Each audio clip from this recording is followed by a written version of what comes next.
Do you ever look at a set of images and think, why are these so hard to pick from? Sometimes it's not your posing or your composition, it's your lighting. So let's break down the lighting mistakes that make editing a nightmare and how to fix them before you even press the shutter. I'm Brenda Bergreen of The Bergreens, a husband and wife photography team focused on shooting with purpose and efficiency. Today, we're breaking down common lighting mistakes that make your images hard to cull and showing you how to fix them so that your editing process is faster and more consistent.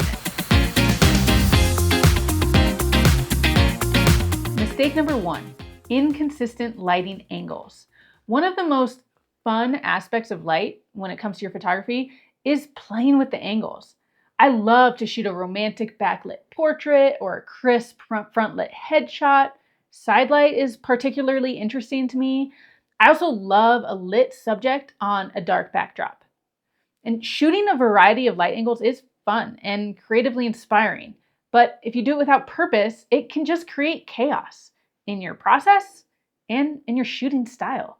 You're literally turning in circles, trying to do it all, and you're hoping your settings can keep up. Instead, what you get is one flat photo, the next one moody, and the next one overexposed. And this also slows down your post-production process. So here's your solution. Take a deep breath. Slow down and focus on one direction at a time. You want to batch shoot with that lighting angle before switching to the next. And if you're using artificial lighting, the same thing applies. Use a consistent lighting direction, key to fill ratio, and avoid flipping too much between natural and artificial in a single set. I tend to shoot natural light first and then switch to artificial when I need it. Getting that beautiful mountain sunrise or sunset backdrop exposed properly often requires some off-camera lighting for my subjects, but consistency is key. Mistake number 2, mixed color temperatures. Another way that light can create chaos in our images is if there are too many color temperatures. For example, if you're in a room with tungsten bulbs and window light, it can feel chaotic. Your thumbnails will look inconsistent, making it harder to judge the best shot. Luckily, since this problem is generally an artificial light one, you can control it better than you can control the sun. So turn off conflicting light sources. If you have good window light, use it. Don't be afraid to crank your ISO rather than have color temperatures that are all over the place. You can also set your white balance manually or in camera. I find that auto white balance works well most of the time, but mixed lighting can really throw it off. And lastly, make sure you're shooting in RAW. This will allow you to non-destructively change your white balance during the edit. And Aftershoot is actually quite good at giving consistent results. If you have a great image with mixed lighting, you can add a mask in Lightroom to tweak the colors of a given subject or an area of the image. But this can be time consuming, so it's better to balance things in camera. So here's a creative challenge for you. Instead of color temperature creating chaos in your photos, see if instead you can find a way to use it creatively. A warm subject on a cool backdrop really stands out. The next problem we need to solve is flat lighting. If your photos are flat, everything looks the same, and the subject blends into the background. This makes culling harder because nothing pops. And if you can't read the photo well in culling, I have a feeling nothing will pop for your viewer either. If everything looks flat, one solution is to add light to give your subject shape. You can light your subject in a variety of ways, whether it's like a spotlight or a side light or a backlight. Your goal is better separation. You can accomplish this even with a simple one light setup and even make it look like natural light. Our photography style is very natural. Every once in a while, we'll do creative shots to make something original, but often we'll light a photo with artificial light to make it look natural, or at least as natural as possible. So if the sun were out, how would it light the subject? How can I make the subject pop without that blaring on-camera flash look and feel? I want the viewer to think, could that light be coming from the street lamp? But if you're shooting purely natural light, you'll have to find other ways to make your subject pop. Switch lenses and use compression for background separation. Or have your subject wear something brighter or more vibrant that pops from the background. We always recommend bright, vibrant colors to help our subjects stand out from the background, even in flat light. Mistake number 4, over-reliance on auto exposure. Auto exposure has gotten better as cameras have gotten better, But the reality is that it can only do what it can do with the information that it has. It can make everything medium or exposed for a point. Now, if you're using AI editing, it's actually gotten pretty good at fixing the inconsistencies and making everything look nice, but culling is still hard if your exposures are inconsistent. Mark and I have slightly different exposure habits, and he's always giving me a hard time for underexposing. And I always push back that I just like it a little darker. And that's a debate for another day, but here's the thing. At least I'm consistent as opposed to auto exposure, who is all over the place. And auto exposure is never going to take a silhouette. You have to expose for that yourself. Mistake number 5, off-camera flash fails. This mistake is a bit more technical, but there are some issues to watch out for when working with off-camera flashes or strobes. The first one is overexposing with your flash. If the flash power is set too high for your subject, you'll overexpose things, and it's hard to recover. Once those highlights are blown, you're toast. The next one is shooting above the sync speed. Most flashes have a max sync speed of 1/250. Some of them have high-speed sync. Some of them have features like high-speed sync, but if you're not careful, you'll get black bars across your image. Number 3, aiming your flash. Make sure you or your assistant has good aim. If the light isn't hitting correctly, it'll ruin the shot. Next, shooting at full power on your flash. If you find yourself shooting on full power on your flash, be cautious. The recycle time usually suffers in this scenario and can lead to overheating your flash. Either way, you're going to miss moments. So instead of full power, try getting a more powerful flash. Mistake number 6, too much lens flare. Now, I love a romantic backlit shot at golden hour. There's nothing like lens flare to add that special something. But be careful when shooting backlit portraits. There is such a thing as too much lens flare. When direct sun is hitting your lens, it can often create a washed out look instead. It lowers the contrast and makes things look a little faded. Maybe you like that for your jeans, but not so much for your photos.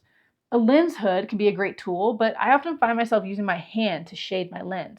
To get the perfect backlit shot, I really like to minimize the amount of sun in the background and have just a tiny portion of the sun visible. You can block the sun with the background elements or your subject or by shading with your hand. I think interesting images are often found where the sun meets the shade. Mistake number 7, silent shutter fails. Many modern cameras can shoot with a silent shutter. This is an awesome feature, but when not used cautiously, it can cause big problems. The most common issue is getting banding across your frame. You'll notice dark horizontal stripes across the frame. Some interior lights operate at a specific frequency, and depending on your shutter speed, you may have the banding issue. I often take a few test shots to check it, but then if I forget about it when someone turns on another light or I go to the next room over, so just when in doubt, avoid shooting silent shutter indoors. The other time I have issues with the silent shutter is when shooting at fast shutter speed. Because of the way the camera reads the sensor line by line, even if you're shooting at 1/1000 of a second, you can get distortion because the readout is too slow for long focal lengths. So if you have a fast-moving subject or are using a telephoto lens, just avoid silent shutter whenever possible. Mistake number 8, failing to protect the highlights. Most modern cameras are much better at recovering the shadows than they are at bringing back the highlights. Because of this, I try to expose for the highlights in most cases. If the subject is a little dark, I can easily bring them back in post, especially with the Aftershoot subject masking. But if the skin tones are blown out, it's a lot harder to recover.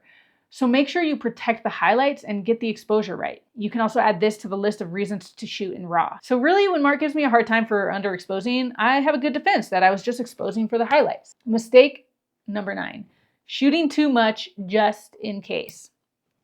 I saved this one for last because it's probably the hardest habit to shake. I'm all about shooting through the moment, pressing the shutter, recomposing, workshopping a frame, not hesitating to take pictures. But there's a difference between shooting a lot to land the perfect shot and to wait for the perfect moment, and shooting a lot because you're afraid you haven't gotten anything yet. Right?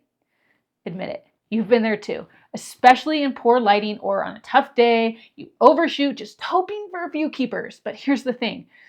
Overshooting doesn't usually lead to better photos. It just leads to bloated galleries, slower culling, and more images you'll end up tossing away.